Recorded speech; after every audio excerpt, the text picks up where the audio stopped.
Hallo ihr lieben Kreativen, herzlich willkommen auf meinem Kanal Mellies Moments, herzlich willkommen in meiner kreativen Welt. Ja, tatsächlich sitze ich mit Corona daheim, deshalb war das auch ganz gut, dass meine Challenge vorbei war. Ich hätte keine Kraft gehabt, sie weiterzumachen momentan. Ja, aber jetzt wird es so langsam besser nach 3 Tagen Bett. Habe ich gedacht, ich könnte mich nochmal wieder an meinen Tisch hier setzen. Und ich würde ganz gerne ein bisschen was Herbstliches machen. Und da sind natürlich die Farben von Victoria hier super, die ich habe. Damit werde ich ein bisschen arbeiten. Hier nochmal der Hinweis, unten in der Videobeschreibung findet ihr einen Link. Und mit meinem Code Melanie5 bekommt ihr 5% auf einen Einkaufswert ab 50 €. Und ja, herbstlich. Und dann hatte ich mal die Tage mir schon mal so ein paar Blätter hier gepresst. Und ja, mal gucken, die Formen werden auch in Einsatz kommen. Aber ich fange jetzt als erstes erstmal an. Ich muss erstmal die Farben einweichen. Das habe ich jetzt noch vergessen. Mal einmal schon mal ein bisschen was drauf machen. Und ich habe mir hier ein Papier ausgesucht von Hanemühle. Ein heißgepresstes tatsächlich mal. Britannia ist das. Ein 300 Gramm Papier. Und zwar habe ich heiß gepresst extra genommen, weil ich auf den Blättern noch eine Menge dudeln möchte. Und ja, ich habe mir auch mal tatsächlich diese bekannten Gelly Rolls von Sakura gegönnt. Mal schauen mit Weiß, wie die so funktionieren. Ich habe damit noch keine Erfahrung, diese japanischen Dinger. Die 3 haben jetzt 7 € und bei Amazon gekostet. Das fand ich jetzt okay vom Preis her. 3 verschiedene Größen und damit will ich vielleicht dann auch mal auf diesen ganzen ein bisschen dudeln. Ja. Okay, fangen wir an. Ich mache jetzt einfach mal hier ordentlich Nässe drauf und lasse erstmal Farbe laufen und lasse das Ganze trocknen und gucken mal, was da für mich bei rausgekommen ist. Also, Water. Bei heiß gepresstem Papier bleibt das Wasser ja tatsächlich eher erstmal oben drauf. Das geht nicht so schnell in die Tiefe. Da müssen wir mal gucken, was sich hier so gleich abspielt.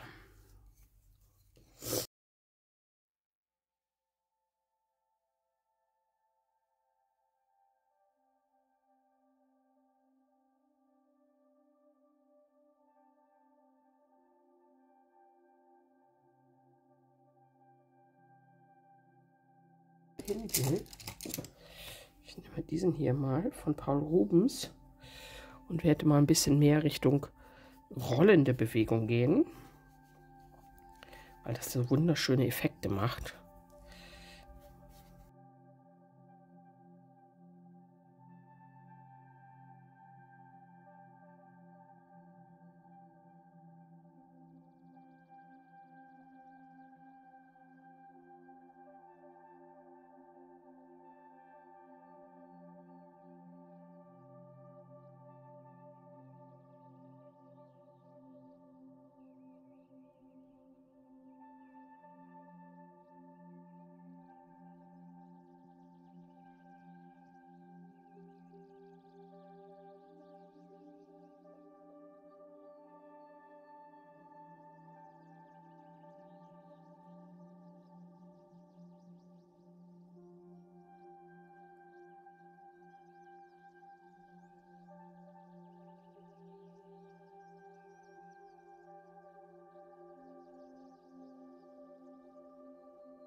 Ich glaube, ich werde mal ein bisschen Salz drauf streuen. Mal gucken.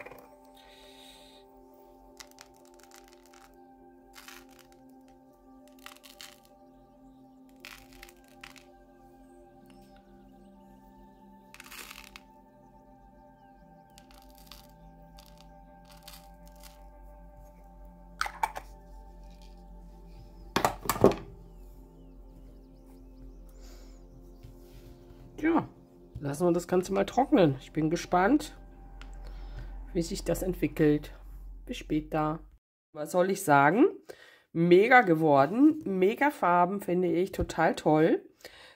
Ich reibe jetzt mal das Salz runter und es hat sich für mich, glaube ich, tatsächlich ergeben, dass ich das eventuell mit dem Laub lasse und daraus ein Blumenbild mache, weil es ist, ich sehe einfach ganz viel Blumen, ne? Naja, ich ziehe jetzt erstmal hier das Salz runter.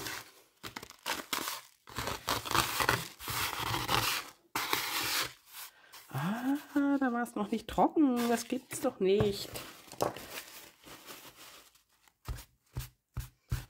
Ah, ist nicht schlimm.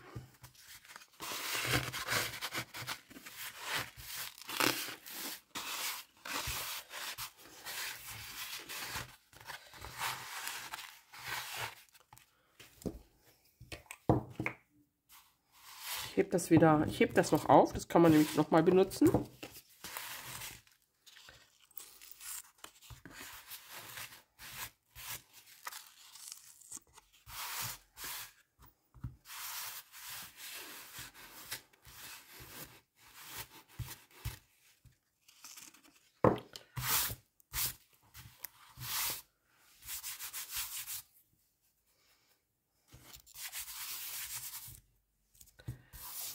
Ich muss mal gucken, ob ich vielleicht eine Kombination mache aus Blatt und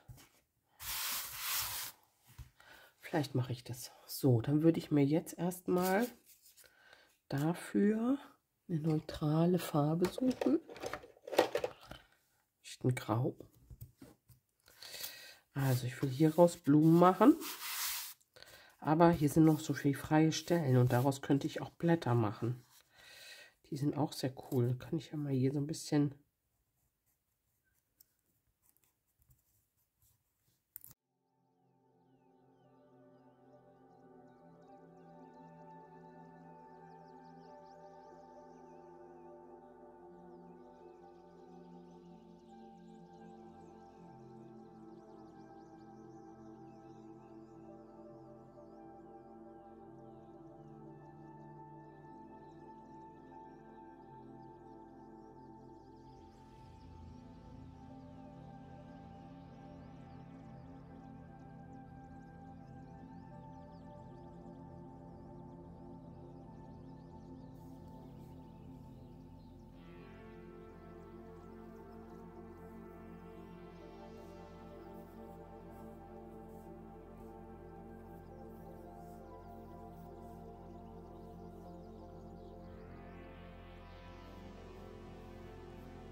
So, ihr Lieben, der nächste Tag. Ich habe immer wieder drauf geschaut. Was mir nicht gefällt, sind die Blätter, die ich da veranstaltet habe, viel zu grob.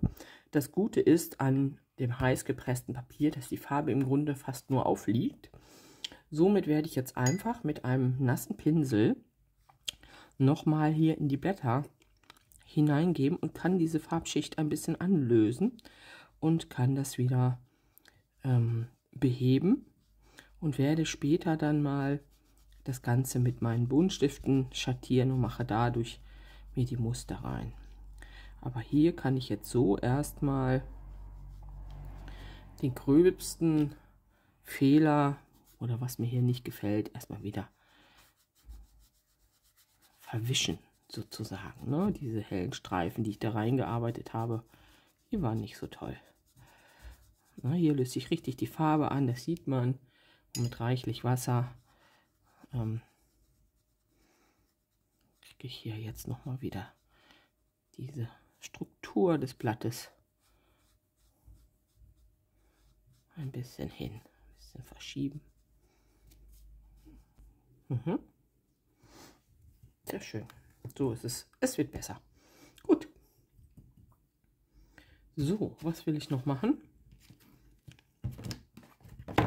Ich will mit ganz dünner Lasur, ich hatte mir hier schon mal ein bisschen die Farbtöne angemischt, die in dem Bild sind.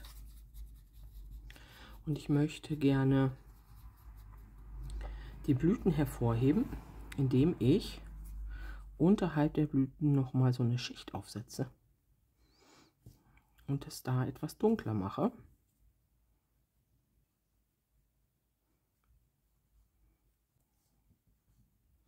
Und jetzt muss ich natürlich aufpassen, dass ich nicht mit meinen Blättern so in Kontakt komme, dass das total verläuft.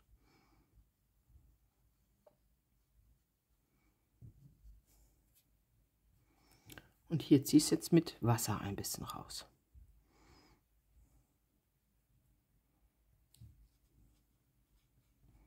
Damit ich hier nicht diesen harten Farbrand bekomme, der hier jetzt entstehen würde. Ne? Und deshalb verziehe ich die Farbe hier jetzt mit dem Wasser.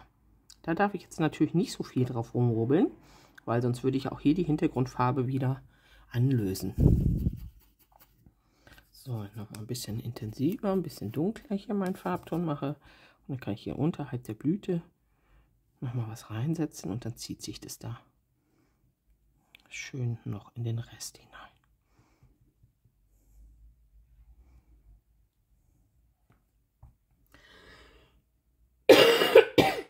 Entschuldigung. So.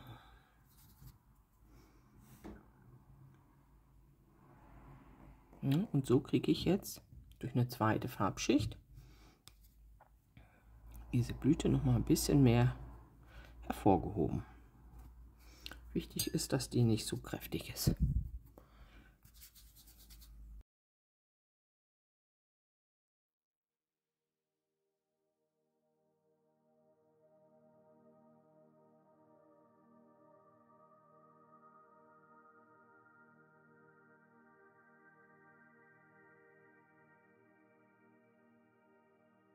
Die Farbe ein bisschen anlöst und nach außen drängt. Und da gibt es jetzt einen kleinen Rand dann zum Blatt hin. Oh, ich darf nicht nochmal rüber gehen. Jetzt lifte ich wieder an gerade. Das ist also so lassen. Ja.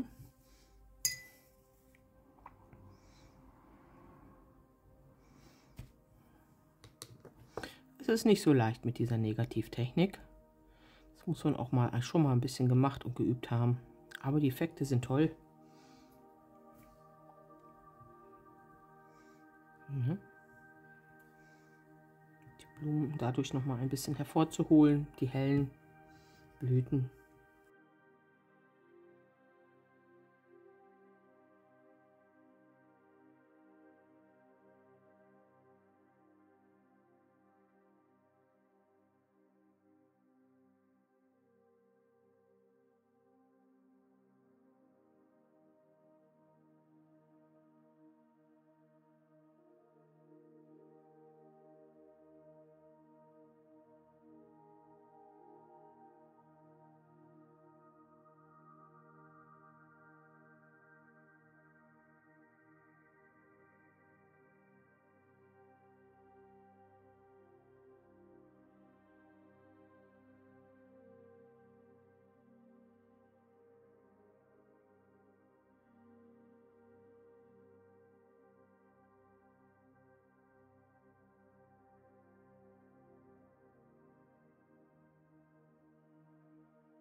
So, ihr Lieben, ich habe schon ein paar Blätter bearbeitet und wie ich das gemacht habe, gefällt mir deutlich besser als davor. Das zeige ich euch mal anhand von diesem Blatt.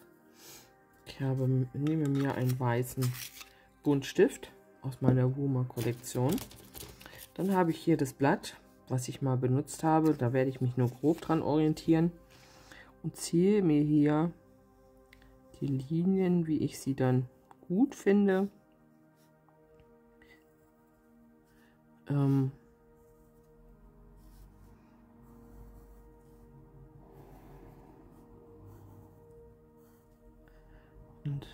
versuche das gleichmäßig zu machen. Hier geht es nochmal in das Blatt über. Das Blatt hat dann hier Linien.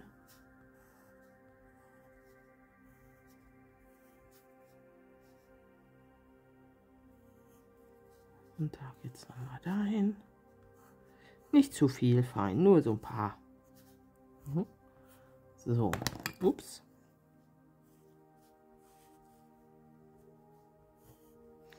So, und dann fange ich an und habe mir Graustifte geschnappt. Jetzt mache ich hier noch eine Kante drauf auf mein Bild. Graustifte geschnappt und fange an zu schattieren. Ich kann hier auch einfach über die weißen Linien malen. Die kommen nämlich dann hervor. Und ich mache einfach vom Inneren des Blattes so ein bisschen nach außen, nicht das komplette Blatt. Ziehe ich hier so ganz sanft drüber. Und das Schöne ist, dass trotzdem die Unterfarbe von dem Bild erhalten bleibt. Also hier oben sieht man das Rosé durch. Hier kommt jetzt nochmal dieser Grünton durch. So, und so verleihe ich dem Blatt hier jetzt ein bisschen mehr von der Tiefe, die ich gerne haben wollte. Und hier gehe ich dann tatsächlich auch noch mal mit einem etwas dunkleren Grau an diesen Blattadern entlang. Ja, da wo sich das Blatt nach unten hin versammelt, da ist es ein bisschen dunkler.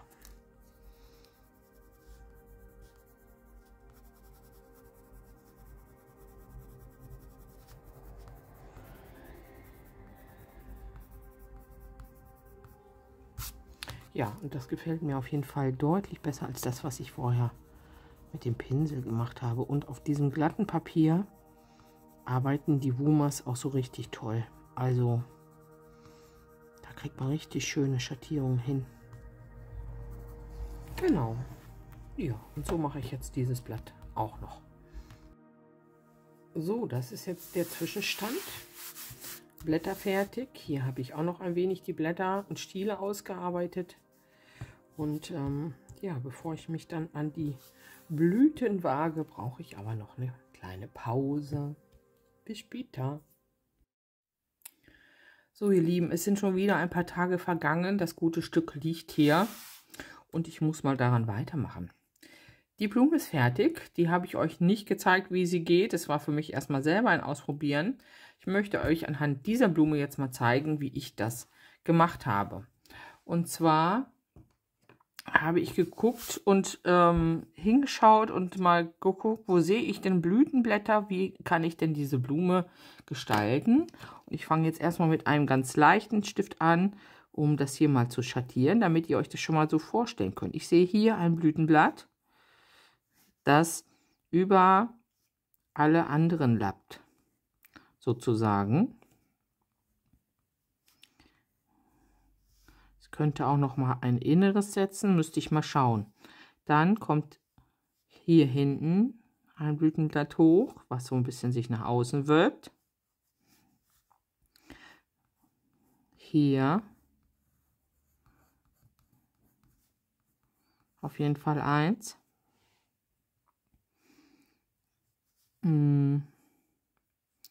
Das würde ich hier vielleicht sogar zu dem hinteren Blütenblatt zählen. Das heißt, ich würde jetzt hier weitergehen.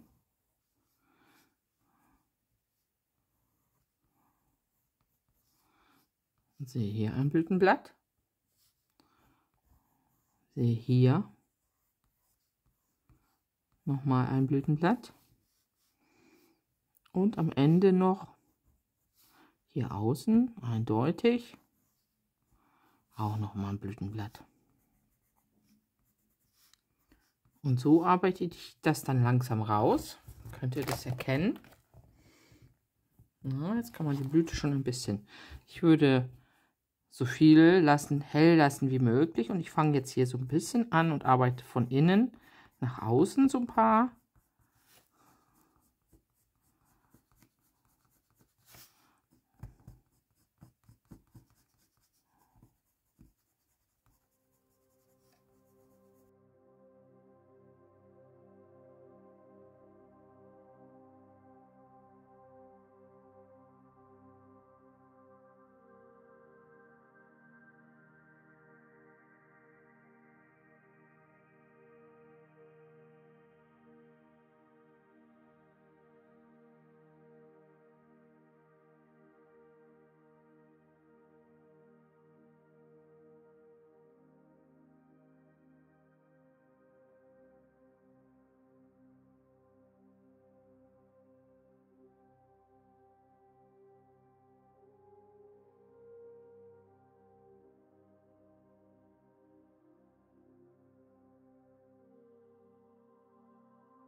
So, ihr Lieben, ich mache gar nicht mehr viel dann. Also, ich habe sozusagen 3 Arten von Blumen in diesem Bild. Das sind einmal diese hier, die sich wiederholen.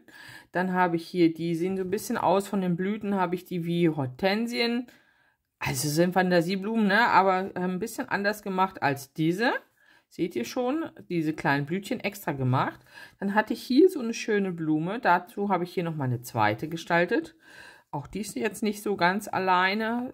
Die sind sehr ähnlich von der Art. Und jetzt mache ich hier unten noch mal diesen Hortensienpuschel. Und dazu habe ich mir hier dann die einzelnen Blüten, die ich so erkennen konnte, abgeteilt und werde die jetzt einfach noch mal ein bisschen wieder einrahmen und dass die sich etwas getrennter sozusagen darstellen. Und dann bekommen die noch einen Mittelpunkt. Und dann wollte ich, glaube ich, noch ein bisschen Gold ins Bild mitbringen. Und dann ist es fertig. Ja.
Ja, ihr Lieben, der Klassiker, auch ich bezahle Lehrgeld. Ich habe mir hier mein Bild ordentlich kaputt gerissen. Also, zum einen, heiß gepresstes Papier ist extrem glatt, das heißt auch der Klebestreifen klebt extrem gut drauf. Dann lag es ein paar Tage, dann klebt es noch mal ein bisschen besser und ich habe vor allen Dingen das falsche Klebeband genommen. Ich habe Washi-Tape genommen, was sich normalerweise total leicht lösen lässt. Aber ihr seht, was passiert ist. Es ist mir mega eingerissen hier überall. Das Ganze wäre mir nicht passiert mit dem hier, Frog Tape. Damit passiert euch das auf gar keinen Fall. Gut, das Bild war jetzt, ich sag jetzt mal, für mich sowieso nur ein Übungsbild. Es ist nicht schlimm. Es war schön mal auszuprobieren mit diesen Schattierungen, mit den Blättern. Dieses Bild wird nicht weggeschmissen. Ich zerschneide das in 4 Teile, mache da schöne Karten draus. Also es kommt noch zu was. Ja, die goldenen Pünktchen sehr schön. Am Ende war es nochmal mutig von mir, Wasser drauf zu sprühen, damit sich das nochmal so ein bisschen wieder zerläuft, was ich da an der Aquarellfarbe drauf getupft hatte. Es ist schon an der Grenze zum Unruhigen, aber ja, es hat trotzdem Spaß gemacht, daran zu arbeiten. Und ich hoffe, für euch war es ein bisschen lehrreich. Ihr lernt aus meinen Fehlern. Ja, und wenn euch dieses Video gefallen hat, würde ich mich freuen, wenn ihr mir einen Daumen da lasst. Lasst gerne auch einen Klick auf den Abo-Button und wir sehen uns im nächsten Video wieder. Macht es gut, eure Melanie.